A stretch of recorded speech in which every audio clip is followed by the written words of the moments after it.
Hello everyone, बघूया आपण general love reading काय आहे तुमच्यासाठी.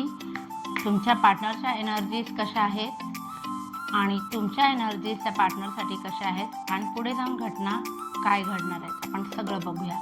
सगळ्यात पहिले तुमच्या पार्टनरच्या एनर्जीज खूप जास्त काय म्हणतात, मन दुखावलं गेलं आहे त्यांचं, पण ते हळूहळू विसरतात.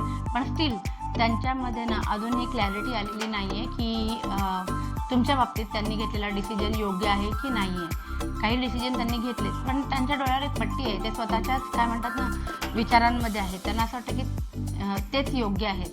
म्हणजे त्यांनी जे काही अनुभवलं आहे तुमच्या बाबतीमध्ये किंवा त्यांना काय जे काही मागणं ऐकायला मिळालं आहे तर ते तेच घेऊन बसलेले आहेत. पण हरकत नाही, हिलिंग पण थोडी थोडी होताना दिसते आणि पुढे जाऊन त्यांना या रिलेशनशिपमध्ये चांगले दिवससुद्धा आणायचे असं थोडंसं त्यांच्या एनर्जीजमधनं दिसतंय.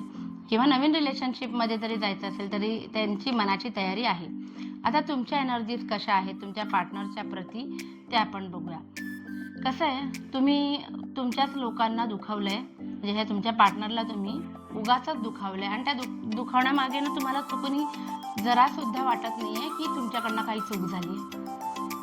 आणि ह्याच्यामध्ये काय होते, तुम्हाला जिंकल्याचं फिलिंग आलं आहे की मी बोलून मोकळा झालो किंवा मी बोलून मोकळी झाले, मला जे वाटत होतं ते. पण याच्यामुळे तुमच्या व्यक्तीला वाईट वाटलेलं आहे.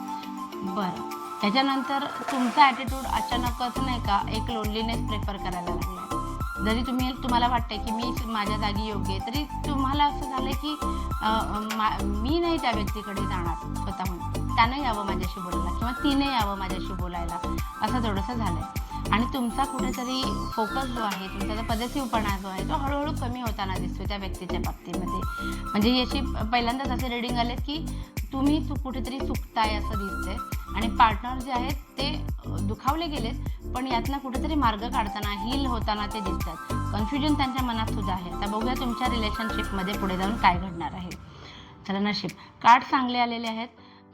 लवकर नाही पण थोड्या अंतराने का होईना, पण या नात्यामध्ये पुन्हा एकदा रस यायला लागेल दोघांनाही एकमेकांच्या प्रती.